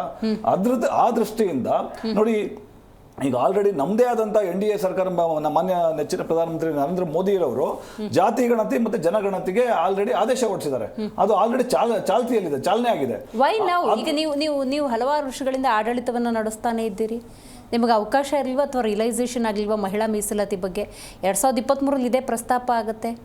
ಹೌದು, ಈಗ ನಾವು 2021ರಲ್ಲಿ ನಾವು ಜನಗಣತಿ ಮಾಡಬೇಕಾಗಿತ್ತು. ಅವಾಗ ಕೊರೋನಾ ಇದ್ದ ಸಂದರ್ಭದಲ್ಲಿ ನಮಗೆ ಅವಕಾಶ ಆಗಲಿಲ್ಲ ಜನಗಣತಿ ಮಾಡೋದಕ್ಕೆ. ಆ ದೃಷ್ಟಿಯಿಂದ ಈಗ ನಾವು ಮಾಡಬೇಕು, ಅವ್ರಿಗೆ ನ್ಯಾಯ ಒದಗಿಸ್ಕೊಡ್ಬೇಕು ಅನ್ನೋ ಒಂದು ಸದುದ್ದೇಶದಿಂದ ಈಗ ನಾವು ನೀವೇ ಬಿಜೆಪಿಯವರ ಬಾಯಲ್ಲೇ ಡಿಜಿಟಲ್ ಇಂಡಿಯಾ, ಇವತ್ತು ತಂತ್ರಜ್ಞಾನ ಆಧಾರಿತ ಸೆನ್ಸಸ್ಸನ್ನು ಮಾಡ್ತೀವಿ ಅಂತ ಈಗಾಗಲೇ ಎಲ್ಲರಿಗೂ ಕೂಡ ಆ್ಯಪ್ಗಳು ಅಥವಾ ಜನಗಣತಿ ಹೆಂಗೆ ಮಾಡ್ಬೋದು ಅನ್ನೋದು ಮೊಬೈಲಲ್ಲಿ ಸಿಗ್ತಿರ್ಬೇಕಾದ್ರೆ ನೀವು ಡಿಜಿಟಲ್ ಇಂಡಿಯಾ ಅಂತ ನೀವು ಅಧಿಕಾರಕ್ಕೆ ಬಂದಾಗಿಂದ ಹೇಳ್ತಾ ಇದ್ರಿ. ಮಾಡೋ ಮನಸ್ಸಿದ್ದಿದ್ರೆ, ರಾಜಕೀಯ ಹುನ್ನಾರ ಇರಲಿಲ್ಲ ಅಂದಿದ್ರೆ 21ರಲ್ಲಿ ಡೆಫಿನೆಟ್ಲಿ ಮಾಡ್ಬೋದಾಗಿತ್ತು. ಬೇಡ ಕೊರೋನಾ ಮುಗೀತು, 22ರಲ್ಲಿ ಮಾಡ್ಬೋದಾಗಿತ್ತು, ಇಲ್ಲ 23ರಲ್ಲಿ ಮಾಡ್ಬೋದಾಗಿತ್ತು. ಬಟ್ ಈಗ ನೋಡಿ, ಸೆನ್ಸಸ್ ಪ್ರೋಸೆಸ್ ಸ್ಟಾರ್ಟ್ ಆಗಿದೆ. ಆ ರಿಪೋರ್ಟ್ ಸಿಗೋದು 2030ಕ್ಕೆ, 29ಕ್ಕೆ ಎಲೆಕ್ಷನ್ ಇದೆ. ನಮಗೆ ಕ್ಲಿಯರಾಗಿ ಗೊತ್ತಾಗ್ತಾ ಇದೆ ನಿಮ್ಮ ಪ್ಲಾನ್ಸೇ ಬೇರೆ. ಇಲ್ಲ ಮೇಡಮ್, ರಾಜಕಾರಣದಲ್ಲಿ ಭಾರಿ ದೊಡ್ಡ ಬದಲಾವಣೆ, ದೊಡ್ಡ ಕ್ರಾಂತಿ ತರಬೇಕು ಅಂತೇಳಿ ನಮ್ಮ ಮಾನ್ಯ ಪ್ರಧಾನಮಂತ್ರಿಗಳು ಅವರು ಚಿಂತನೆ ಇದೆ. ಆ ನಿಟ್ಟಿನಲ್ಲಿ ವಿಶೇಷವಾಗಿ ಇವತ್ತು ರಾಜಕೀಯ ಅಂತಂದ್ರೆ ಅಸಹ್ಯ ಪಡೋಂಥದ್ದು, ಅಸಡ್ಡೆ ಪಡೋಂಥ ಒಂದು ವ್ಯವಸ್ಥೆ ಏನಿತ್ತಲ್ಲ ಅದನ್ನ ಶುದ್ಧೀಕರಣ ಮಾಡ್ತಿದ್ದಾರೆ.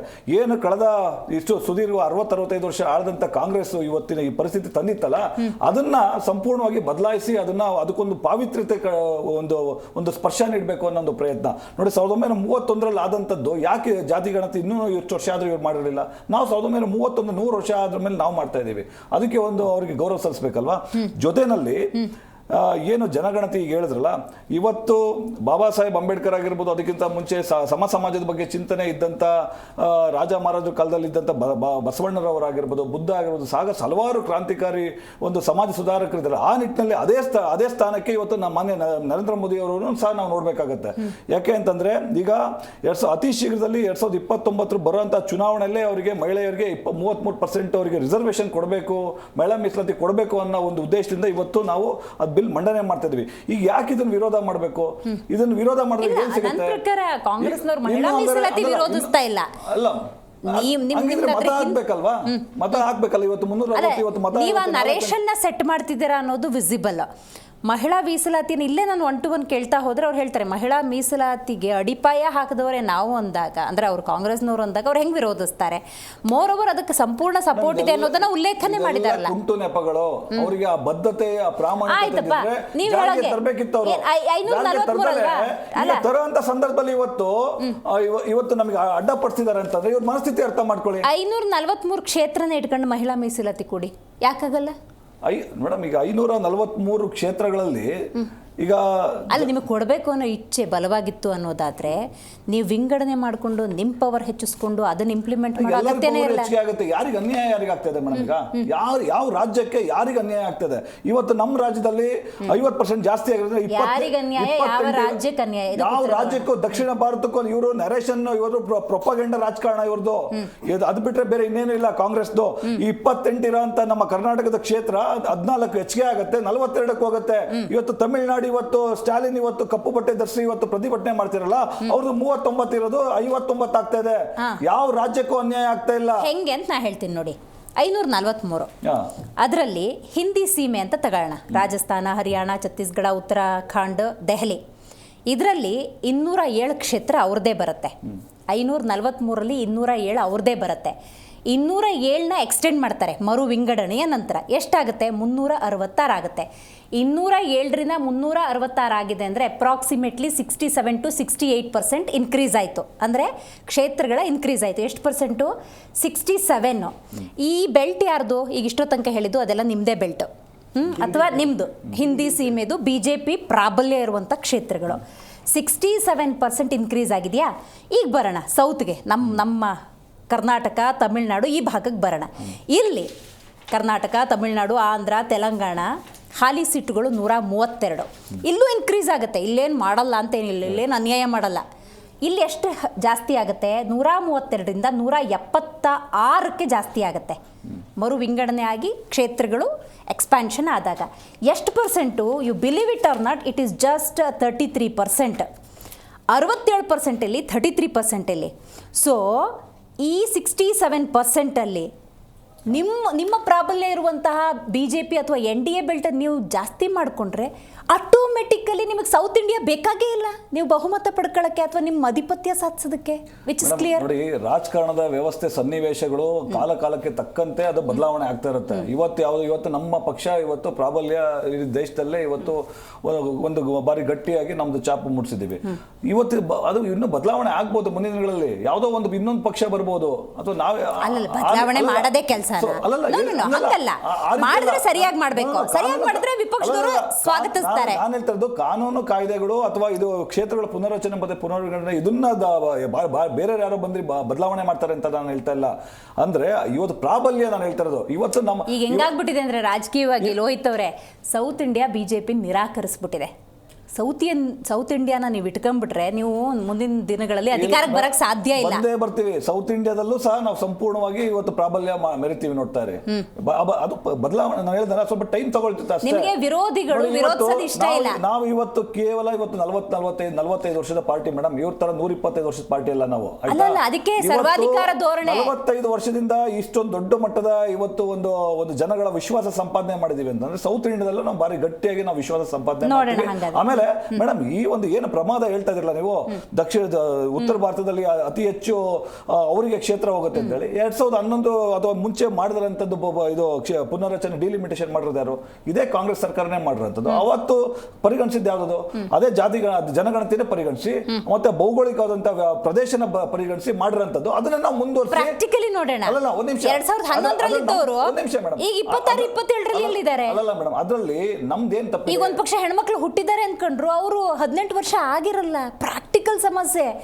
ನೀವು ನೀವು ಹಳೆ ಮಾರ್ಕ್ಸ್ ಕಾರ್ಡ್ ಇಟ್ಕೊಂಡ್ಬಿಟ್ಟು ಯಾವುದೋ ಒಂದು ಎಲಿಜಿಬಲ್ ಅಲ್ದಿರೋದನ್ನ ಇಟ್ಕೊಂಡ್ರೆ ನಾವೀಗ ಯಾವ್ದೋ ದೊಡ್ಡ ಕೆಲಸ ತಗೊಳಕ್ಕಾಗಲ್ಲ. ಒಂದು ಮಾನದಂಡ ಅಂತ ಇದೆ ಮೇಡಮ್. ಆ ದೃಷ್ಟಿಯಿಂದನೇ ಎಲ್ಲರಿಗೂ ಸಮಾನವಾಗಿ 50% ಮಾಡ್ತೀರಿ, ಸರಿಯಾಗಿ ಮಾಡಿ. 543 ಇರುವಂತದ್ದು ಎಲ್ಲಾ ರಾಜ್ಯಕ್ಕೂ ಸಮಾನವಾಗಿ 50% ಸಿಗ್ಲಿ ಅಂತಾನೆ ಇವತ್ತು 543ರಿಂದ 815ಕ್ಕೆ ಆಗ್ತಿರೋಂಥದ್ದು ಹೆಚ್ಚಿಗೆ. ಅದರಲ್ಲಿ ನಾವು 33% ಮಹಿಳಾ ಮೀಸಲಾತಿ ಕೊಡುವಂತ ಒಂದು ಪ್ರಾಮಾಣಿಕವಾದಂತ ಪ್ರಯತ್ನ ಯಾಕೆ ಕೊಡ್ತಾ ಇದೀವಿ ಅಂತ ಹೇಳಿ ನಿಮಗೂ ಒಂದು ಸಣ್ಣ ಒಂದು ಮಾಹಿತಿ ಇದ್ದೇ ಇರುತ್ತೆ. ನಿಮಗೂ ನೋಡಿ, ಪ್ರಪಂಚದಲ್ಲಿ ಇವತ್ತು ನಮ್ಮ ದೇಶದಲ್ಲಿ ಇವತ್ತು 13.6% ಇವತ್ತು ಮಹಿಳಾ ಒಂದು ಅವರ ಒಂದು ಇದಿದೆ, ಏನೋ ಮಹಿಳೆಯರು ಇವತ್ತು ರಾಜಕಾರಣದಲ್ಲಿ ಲೋಕಸಭೆನಲ್ಲಿ ಇದ್ದಾರೆ. 13.6%. ಪ್ರಪಂಚದಲ್ಲಿ ವಿಶ್ವದಲ್ಲಿ ಇರುವಂತದ್ದು ಟೋಟಲಿ 27%. ಇವತ್ತು ಭಾರತ ದೇಶ 143ನೇ ಸ್ಥಾನದಲ್ಲಿದೆ. ಸೊ ಈ ದೃಷ್ಟಿಯಿಂದ ನಾವು ಸಾಕಷ್ಟು ಹಿಂದುಳಿದಿರೋದ್ರಿಂದ ಮಹಿಳೆಯರಿಗೂ ಸಹ ಮುನ್ನೆಲೆಗೆ ತರಬೇಕು, ರಾಜಕಾರಣದಲ್ಲಿ ತೊಡಸ್ಕೋಬೇಕು ಅಂತ ಹೇಳಿ ಅವ್ರಿಗೆ ಒಂದು ಅವಕಾಶ ಮಾಡ್ಕೊಡ್ತಾ ಇದ್ದೀವಿ. ಇದರಲ್ಲಿ ಯಾಕೆ ನೋಡೋಣ, ಅವ್ರನ್ನ ಕೇಳೋಣ. ಯಾರಿಗೆ ಅನ್ಯಾಯ ಆಗ್ತಿದೆ, ಯಾವ ರಾಜ್ಯಕ್ಕೆ ಅನ್ಯಾಯ ಆಗ್ತಾ ಇದೆ ಅನ್ನೋ ಪ್ರಶ್ನೆ ಕೇಳಿದ್ರು ಅದಕ್ಕೆ ನೀವು ಉತ್ತರ ಕೊಡಬೇಕು. ಹಾಗೆ ಇನ್ನೊಂದೆರಡು ಕೇಳ್ಬಿಡ್ತೀನಿ. OBC ಪವರ್ನ ಕಿತ್ಕೊಳ್ತಾ ಇದೆ ಈ ಒಂದು ಮಸೂದೆಯಿಂದಾಗಿ, ಸಂವಿಧಾನದ ಮೇಲೆ ಮನುವಾದದ ಹೇರಿಕೆ ಆಗುತ್ತೆ. ಇದು ರಾಹುಲ್ ಗಾಂಧಿ ಅವರು ಉಲ್ಲೇಖ ಮಾಡಿದ್ದು. ಆ ಎರಡು ಪ್ರಶ್ನೆ ಉತ್ತರ ಕೊಡಿ ದರ್ಶನ. ಮೊದಲಿಗೆ ಕಾಂಗ್ರೆಸ್ ಪಕ್ಷ ಮಹಿಳೆಯರಿಗೇನು ಮಾಡಿಲ್ವ? ಇವರ ಚರ್ಚೆ ಇವತ್ತು ಆಗ್ತಾ ಇರೋದು ನೋಡಿದರೆ ಇವ್ರಿಗೇನು, ನಾವಂತೂ ಮಹಿಳಾ ಮೀಸಲಾತಿ ವಿರೋಧಿಗಳೆಲ್ಲ ಪರವಾಗಿದ್ದೀವಿ ಮೇಡಮ್. ಈ ಒಂದು ಭಾರತ ದೇಶದಲ್ಲಿ ಮಹಿಳೆಯರಿಗೆ ಒಂದು ಸಮಾಜ ಅನ್ನೋದೇ ಇರಲಿಲ್ಲ. ಅನೇಕ ವಿಚಾರಗಳನ್ನ ನೀವು ಬಾಲ್ಯ ವಿವಾಹ ತಗೊಳ್ಳಿ ಅಥವಾ ವರದಕ್ಷಿಣೆ ಕಿರುಕುಳ ತಗೊಳ್ಳಿ ಅಥವಾ ಅನೇಕ ದೌರ್ಜನ್ಯಗಳು ಎಲ್ಲದನ್ನೂ ನಾವು ನೋಡ್ತಾ ಹೋದಾಗ ನಾವು ಇವತ್ತು ಪೂಜನೀಯ ಭಾವನೆಯಿಂದ ಅಪ್ಪಾಜಿ ಬಾಬಾ ಸಾಹೇಬ್ ಅಂಬೇಡ್ಕರ್ ಸಾಹೇಬ್ರನ್ನ ನೆನಿಬೇಕು. ಯಾಕೆ ಅಂದರೆ 1950ರಲ್ಲಿ ಸಂವಿಧಾನದ ವಿಧಿ 1415ರಲ್ಲಿ ಇವತ್ತು ಮಹಿಳೆಯರಿಗೆ ಒಂದು ಸಮಾನತೆಯ ಹಕ್ಕನ್ನು ಅಂದಿನ ಪ್ರಧಾನಿಯವರು ನೆಹರೂರವರು, ಬಾಬಾ ಸಾಹೇಬರು ನಮ್ಮ ಕಾನೂನು ಸಚಿವರಾಗಿದ್ದರು, ಸಂವಿಧಾನವನ್ನು ತಂದು ಇವತ್ತು ನೀವು ನಮ್ಮನ್ನ ಪ್ರಶ್ನೆ ಕೇಳ್ತಾ ಇದ್ದೀರಲ್ಲ, ಇದು ಸಂವಿಧಾನದ ಜಯ. ನೀವು ಜಡ್ಜ್ ಸ್ಥಾನದಲ್ಲಿ ಕೂತಿದ್ದೀರಾ, ನಿಮ್ಮ ಪ್ರಶ್ನೆಗಳಿಗೆ ಉತ್ತರ ಕೊಡೋ ಸ್ಥಾನದಲ್ಲಿ ನಾವು ಕೂತಿದ್ದೀವಿ ಅಂತಂದ್ರೆ ಇದು 1950ರಲ್ಲಿ ನಡೆದಂಥ ಕ್ರಾಂತಿಕಾರಿಯ ಬದಲಾವಣೆ ಅನ್ನುವಂಥ ಒಂದು ವಿಚಾರ.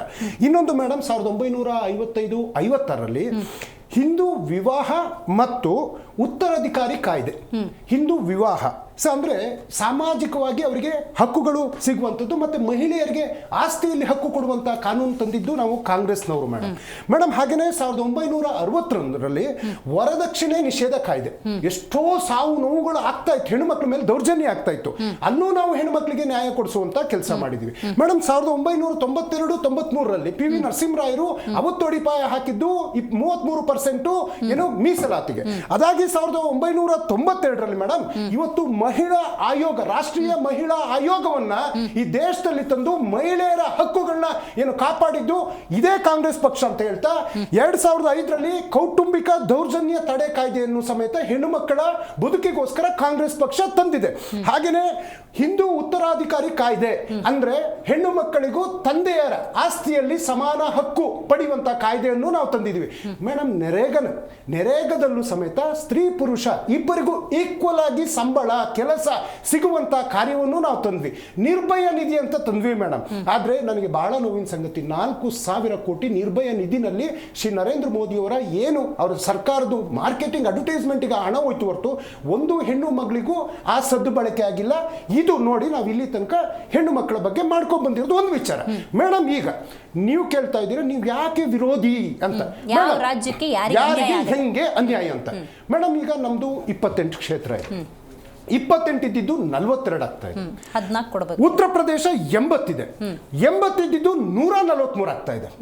ನೀವು ಬಹಳ ಕ್ಲಿಯರ್ ಆಗಿ ಅವ್ರ ಹತ್ರ ಪ್ರಶ್ನೆ ಕೇಳಿದ್ರೆ ಅವರು ಸರಿಯಾದಂತ ಅವ್ರದ್ದು ಆದಂತ ಉತ್ತರವನ್ನು ಅವ್ರು ಕೊಟ್ಟಿದ್ದಾರೆ. ಮೇಡಮ್, ಇಲ್ಲಿ ಒಂದು ರಾಜ್ಯದ್ದೇ ನೀವು ತಾಂಡ್ರೆ 80ಕ್ಕೆ ನೀವು ಅಲ್ಲೇ ಏನಿಲ್ಲ ಅಂತಂದ್ರು 80% ಅಷ್ಟು ಸೀಟು ಅತಿ ಮಾಡ್ಕೊಂಡು ನಿಮಗೆ ಈ ಒಂದು ಸದರನ್ ಏನು ಸ್ಟೇಟ್ಸ್ ಗಳಿಂದ ನಿಮಗೆ ಯಾವುದೇ ರೀತಿಯಾದಂತ ಇನ್ಕ್ಲೂಡಿಂಗ್ ಕರ್ನಾಟಕದಲ್ಲಿ ಅವರು 313 ಮೆಜಾರಿಟಿಯನ್ನ ಪಡೆದಿಲ್ಲ. ಈ ಒಂದು ಸಂದರ್ಭದಲ್ಲಿ ಅವರಿಗೆ ಬಹಳ ಕ್ಲಿಯರ್ ಆಗಿ ನಾಟ್ ಓನ್ಲಿ ಸದರನ್ ಸ್ಟೇಟ್, ಇವತ್ತು ನೀವು ಏನು 7 ಸಿಸ್ಟರ್ ಸ್ಟೇಟ್ಸ್ ನೋಡಿ ಅಥವಾ ವೆಸ್ಟ್ ಬೆಂಗಾಲ್ ನೋಡಿ, ಅಂದ್ರೆ ಪ್ರಾಂತೀಯ ಭಾಷೆಗಳನ್ನಾಡುವಂತಹ ರಾಜ್ಯಗಳು. ನೀವು ಬಹಳ ಚೆನ್ನಾಗಿ ಹೇಳಿದ್ರಿ, ಕೆಲವೊಂದು ರಾಜ್ಯಗಳ ವಿಚಾರ ತಗೊಂಡು ಪ್ರಾಂತೀಯ ಭಾಷೆಗಳಲ್ಲಿ ಇವರಿಗೆ ಅತಿ ಹೆಚ್ಚಿನ ಬೆಂಬಲ ಇಲ್ಲಿ ತನಕ ಸಿಗ್ತಾ ಇಲ್ಲ. Either you take a Punjabi, either you take a Kashmiri, either you take a Telangana, Andhra, Kerala, Tamil Nadu, Karnataka, Paschim Bangal. ಅಂದ್ರೆ ಅಲ್ಲಿ ಜನರನ್ನ ಒಂದು ಕಡೆ ಯಾಮರ್ಸೋಕ್ಕೂ ಆಗ್ತಾ ಇಲ್ಲ, ಅಥವಾ ನಕಲಿ ವೋಟರ್ಸ್ ಹೋಗಿ ಇಲ್ಲಿ ವೋಟ್ ಹಾಕೋಕ್ಕೂ ಆಗ್ತಾ ಇಲ್ಲ. ಯಾಕೆಂದ್ರೆ ಅವ್ನು ಹಿಂದಿ ಬೆಂಗಳೂರು ಸಿಟಿಲಿ ಬೇಕಿದ್ರೆ ಮೋಸ ಮಾಡ್ಬೋದು, ಅದು ನಾವು ತೆಗ್ದಿದ್ದೀವಿ ಮಾದೇವಪುರದ ಎಲ್ಲ. ಈ ರೀತಿ ನೀವು ನಿಮ್ಮ ಸ್ಥಾನಮಾನಗಳನ್ನ ಹೆಚ್ಚು ಮಾಡ್ಕೊಳಕ್ ಹೋಗ್ತಾ ಇದ್ರಿ ಅಂತ ಒಂದು ಪ್ರಶ್ನೆ. ಮೇಡಮ್, ಇವತ್ತು ನನ್ನ 2011ರಿಂದ ಈಚೆಗೆ ನೋಡ್ತಾ ಬಂದ್ರೆ ನನ್ನ ಅಜ್ಜಿ ಸತ್ತೋಗಿದ್ದಾರೆ ಮೇಡಮ್, ನನ್ನ ತಾಯಿ ಸತ್ತೋಗಿದ್ದಾರೆ, ನನ್ನ ದೊಡ್ಡಮ್ಮ ಸತ್ತೋಗಿದ್ದಾರೆ, ನನ್ನ ಮನೆಯಲ್ಲೇ ನನ್ನ ಅಜ್ಜ ಸತ್ತಿದ್ದಾರೆ, ನನ್ನ ದೊಡ್ಡಪ್ಪ ಸತ್ತೋಗಿದ್ದಾರೆ, ನನ್ನ ಚಿಕ್ಕಪ್ಪನು ಸತ್ತೋಗಿದ್ದಾರೆ. ನಾನು ಹೇಳ್ತೇನೆ ನನ್ನ ರಕ್ತ ಸಂಬಂಧ ಒಂದು ಕುಟುಂಬದಲ್ಲಿ 6 ಜನ ಇವತ್ತಿಲ್ಲ. ನೀವು ಅಂಕೆ ಸಂಖ್ಯೆಗಳನ್ನ 2011ರಿಂದ ಇಲ್ಲಿ ತಗೊಳ್ತಾ ಬಂದ್ರೆ ಎಷ್ಟು ಜನ ಈ ದೇಶದಲ್ಲಿ ಮರಣ ಹೊಂದಿದ್ದಾರೆ ಅನ್ನುವಂತ ಲೆಕ್ಕನೇ ನಿಮಗಿಲ್ಲ, ಅಥವಾ ಎಷ್ಟು ಜನ ಹುಟ್ಟಿದ್ದಾರೆ ಅನ್ನುವಂತ ಲೆಕ್ಕನೂ ನಿಮಗಿಲ್ಲ. ಎಷ್ಟು ಹೆಣ್ಮಕ್ಳು 18 ವರ್ಷ ಆ ಒಂದು ಸ್ಥಾನಕ್ಕೆ ಬಂದಿದ್ದಾರೆ ಅನ್ನುವಂಥ ವಿಚಾರನೂ ನಿಮಗೆ ಗೊತ್ತಿಲ್ಲ. 2011ರಲ್ಲಿ ಜನಗಣತಿ ಆಗಿದೆ, ಜಾತಿ ಗಣತಿ ಆಗಿಲ್ಲ. ಇವತ್ತು ನಮ್ಮ ಹಕ್ಕೊತ್ತಾಯ ಆಗ್ತಾ ಇರ್ತಕ್ಕಂಥದ್ದು ಹೌದು. ಇವತ್ತು ತಳ ಸಮುದಾಯಗಳನ್ನ ಮೇಲೆತ್ತುವಂತಹ, ನನಗೆ ನನ್ನ ಗೆಳೆಯನ ಬಗ್ಗೆ ಬಹಳ ವಿಶೇಷ ಗೌರವ ಇದೆ. He is the voice of ತಳ ಸಮುದಾಯಗಳ ವಾಯ್ಸ್ ಆಗಿದ್ದಾರೆ. ಹಿ ಮೇ ಬಿ ಎ ಬಿಜೆಪಿ ವಕ್ತಾರ. ಐ ಅಪ್ರಿಶಿಯೇಟ್ ಸಮಾನತೆ ಸಮ ಸಮಾಜ ಅಂತೇಳಿ ಅವ್ರ ಪಕ್ಷ ಸಿದ್ಧಾಂತ ಬೇರೆ ಇರ್ಬೋದು, ಪರ್ಸನಲಿ ಐ ನೋ ಹಿಮ್. ಇವತ್ತು SC ST OBC ಮಹಿಳೆಯರ ಅಂಕೆ ಸಂಖ್ಯೆ ಲೆಕ್ಕಗಳು, ಅವರ ಆರ್ಥಿಕ ಪರಿಸ್ಥಿತಿ, ಶೈಕ್ಷಣಿಕ ಪರಿಸ್ಥಿತಿ, ಔದ್ಯೋಗಿಕ ಪರಿಸ್ಥಿತಿಗಳ ಬಗ್ಗೆ ಕಿಂಚಿತ್ತೂ ಮಾಹಿತಿ ಇಲ್ಲ. ನಮಗೆ ಗೊತ್ತಿಲ್ಲದ ವಿಚಾರವನ್ನ ನೀವು ಇಲ್ಲಿ ತಂದು ಮಂಡನೆ ಮಾಡ್ತೀವಿ, ನಾವು ಮರು ವಿಂಗಡಣೆ ಮಾಡ್ತೀವಿ ಅಂತ ಹೋದ್ರೆ ನೀವು 33% ಮೀಸಲಾತಿ ಕೊಡ್ತಾ ಇದ್ದೀರಲ್ಲ, ಯಾವ ಜಾತಿ ಕೊಡ್ತೀರಾ, ಯಾವ ಸಮುದಾಯ ಕೊಡ್ತೀರಾ, ಯಾರು ಓಲೈಕೆ ಮಾಡೋದಕ್ಕೆ ನೀವು ಹೋಗ್ತಾ ಇದ್ದೀರಾ? ಇವತ್ತು ರಿಸರ್ವೇಶನ್ ವಿಚಾರ ಬಂದ್ರು, ಏನು 10% ರಿಸರ್ವೇಶನ್ 3% ಜನಸಂಖ್ಯೆ ಉಳ್ಳವರಿಗೆ ನೀವು ಕೊಟ್ರಲ್ವಾ? ಇವತ್ತು ಈ ದೇಶದಲ್ಲಿ ಇರ್ತಕ್ಕಂಥ OBC ಅಥವಾ ಜನರಲ್ ವರ್ಗ ಆಗಿರ್ಬೋದು, SC ಆಗಿರ್ಬೋದು, ST ಆಗಿರ್ಬೋದು, ಇವರ ಬಗ್ಗೆ ಎಂದಾದ್ರೂ ನರೇಂದ್ರ ಮೋದಿ ಅವರು ಚಿಂತೆ ಮಾಡಿದ್ದಾರೆ? Madam, I am not telling it is personal issue. Madam, ಏನೋ ದೇಶದ ಬಗ್ಗೆ ಇವತ್ತೆಲ್ಲ ಸುಮಾರು ಗೇಲೆ ಆಗ್ತಾ ಇದಾವಲ್ಲ, ಪಬ್ಲಿಕ್ ಡೊಮೇನಲ್ಲಿ ಒಂದು ಭಾಷಣ ಆಗ್ತಾ ಇತ್ತು, ನರೇಂದ್ರ ಮೋದಿ ಅವರು ಮದುವೆನೇ ಆಗಿಲ್ಲ ದೇಶಕ್ಕೋಸ್ಕರ ಅಂತ. ನಾನು ಗೌರವಪೂರ್ವಕವಾಗಿ ಹೇಳ್ತೀನಿ, ಮಾನ್ಯ ಶ್ರೀ ನರೇಂದ್ರ ಮೋದಿ ಅವರೇ, ನನ್ನ ಚಿಕ್ಕಮ್ಮ ಇದ್ದಾರೆ ಜಶೋದಾಬೇನ್ ಅಂತ, ಫಸ್ಟ್ ನಿಮ್ಮ ಮನೆಯಲ್ಲಿ ಅವರಿಗೆ ಒಂದು ಸಾಮಾಜಿಕ ನ್ಯಾಯ ಕೊಡಿ. Either you need to give a divorce or ಅವ್ರನ್ನ ಒಪ್ಕೊಬೇಕಾಗ್ತದೆ. ಇವತ್ತು ನಿಮ್ಮ ಮನೆಯಲ್ಲೇ ಒಂದು ಸಾಮಾಜಿಕ ಕ್ರಾಂತಿ ಆಗಿಲ್ಲ. ಇದು ನಾನು ವೈಯಕ್ತಿಕವಾಗಿ ಹೇಳ್ತಾ ಇಲ್ಲ, ಭಾಷಣಗಳಲ್ಲಿ ಬಳಸಿದ ಪದಗಳು, ಆಕೆ ಮೇಲೆ ಆಕ್ಸಿಡೆಂಟ್ ಆಗಿರ್ತಕ್ಕಂಥ ಕೇಸು ಎಲ್ಲದೂ ನಾನು ನೋಡಬಲ್ಲೆ. ಮೇಡಮ್, ಇವತ್ತು ಈ ದೇಶದ ಹೆಣ್ಣು ಮಕ್ಕಳಿಗೆ ರಾಜಕೀಯವಾಗಿ ನಿಜವಾಗ್ಲೂ ಅವ್ರನ್ನ ಒಂದು ಸ್ವಾಭಿಮಾನದ ಬದುಕು ಕಟ್ಕೊಡ್ಬೇಕು ಅಂತಂದ್ರೆ ನಿಮ್ಮ ಈ ಒಂದು ರಾಜಕೀಯ ಏನು ಒಳಸಂಚುಗಳನ್ನ ಬಿಟ್ಟು ನಿಮ್ಮ ಈ ಒಂದು ಯಾಕಂದ್ರೆ ಇವರು 14ರಲ್ಲಿ ಬರ್ಬೇಕಾದ್ರೆ ನಮೋ ನಮೋ ನಮೋ ನಮೋ ಅಂದ್ರು, ಆಮೇಲೆ 19ಕ್ಕೆ ಬರ್ಬೇಕಾದ್ರೆ ಪುಲ್ವಾಮಾ ಪುಲ್ವಾಮಾ ಪುಲ್ವಾಮಾ ಅಂದ್ರು, 24ಕ್ಕೆ ಬರ್ಬೇಕಾದ್ರೆ ಶ್ರೀರಾಮ ಶ್ರೀರಾಮ ಶ್ರೀರಾಮ ಅಂದ್ರು. ಈಗ ಮಹಿಳೆಯರು ಮಹಿಳೆಯರು ಅಂತ ಹೇಳ್ಬಿಟ್ಟು ಇವರು ಪ್ರೊಪಗಂಡ ಇಟ್ಕೊಂಡಿರ್ತಕ್ಕಂಥದ್ದು. You ask what with your progressive things, ಅಥವಾ ನಿಮ್ಮ ಡೆವಲಪ್ಮೆಂಟ್, ನಿಮ್ಮ ಅಚೀವ್ಮೆಂಟ್, ನಿಮ್ಮ ಸಾಧನೆ ಸಾಕ್ಷಿ ಗುಡ್ಡೆಗಳ ಮೇಲೆ ನೀವು ಕೇಳಿ.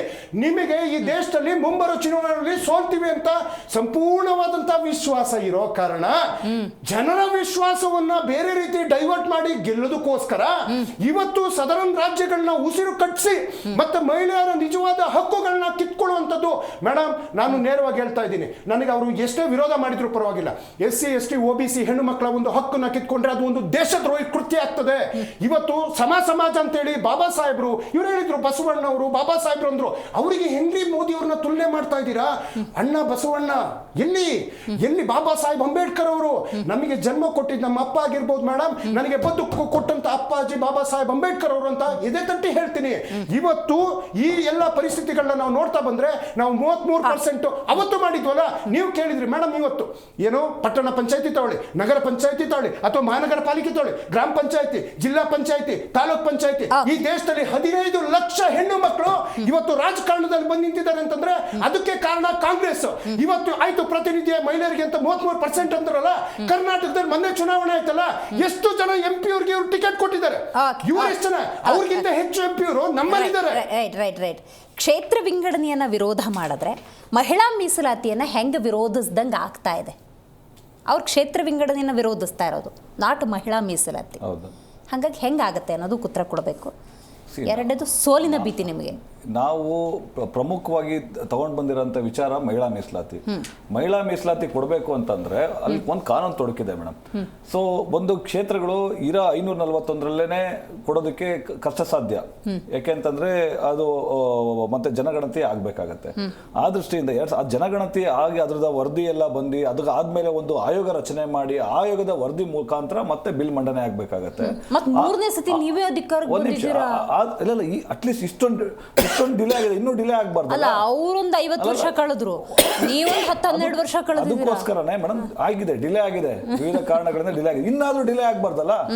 ಆ ದೃಷ್ಟಿಯಿಂದ 2029ಕ್ಕೆ ಮಹಿಳಾ ಮೀಸಲಾತಿ ತರಬೇಕು ಅನ್ನೋ ಒಂದು ವಿಶೇಷವಾಗಿ ಒಂದು ಚಿಂತನೆ ಇರೋದ್ರಿಂದ ಈಗ ನಾವು ಈ ಬಿಲ್ಲಿಂದ SC ST OBC ತುಳಿತಕ್ಕೆ ಒಳಗಾಗತ್ತೆ. ಯಾರಿಗೂ ಇಲ್ಲ ಮೇಡಮ್. ಈಗ 815 ಕ್ಷೇತ್ರದಲ್ಲಿ ಅವರಿಗೆ ಇಷ್ಟು ಪರ್ಸೆಂಟ್ SC ST ಗಳಿಗೆ ಅನ್ನೋದು ಅವರಿಗೆ ಆದಂತ ಒಂದು ಮೀಸಲಾತಿ ಇದ್ದೇ ಇದೆ. ಸೊ ಆ ಲೆಕ್ಕದಲ್ಲಿ ಹೌದು 272 SC ST ಮತ್ತೆ ವುಮೆನ್ಸ್ OBC ರಿಸರ್ವೇಶನ್ ಲೋಕಸಭೆಯಲ್ಲಿ ಇಲ್ವೇ ಇಲ್ಲಲ್ಲ. ಎಲ್ಲಿದೆ? ಯಾವಾಗಿದೆ ಮೇಡಮ್? ವಿಧಾನಸಭೆನಲ್ಲೂ ಇಲ್ಲ, ಲೋಕಸಭೆನಲ್ಲೂ ಇಲ್ಲ. ಅದೇನು ಸ್ಥಳೀಯ ಚುನಾವಣೆಯಲ್ಲಿ ಜಿಲ್ಲಾ ಪಂಚಾಯತಿ, ತಾಲೂಕ್ ಪಂಚಾಯತಿ, ಗ್ರಾಮ ಪಂಚಾಯತಿನಲ್ಲಿ ಇರೋಂಥದ್ದು.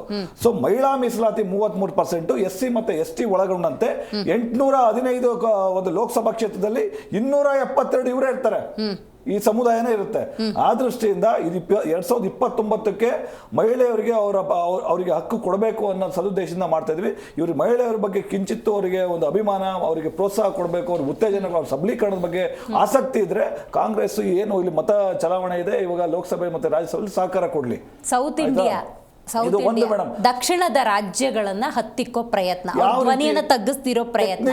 ಯಾಕಂದ್ರೆ ಕೋಟ್ಯಾಂತರ ರೂಪಾಯಿ ಈ ರಾಜ್ಯಗಳಿಗೆ ಬರ್ಬೇಕಾಗಿರೋದನ್ನೇ ಬಾಕಿ ಇಟ್ಕೊಂಡು ಆರ್ಥಿಕ ವಿಚಾರದಲ್ಲಿ ಏನು ಹಲ್ಕಿತ್ತಾಗಿದೆ ಸೌತ್ ಇಂಡಿಯಾದ್ದು.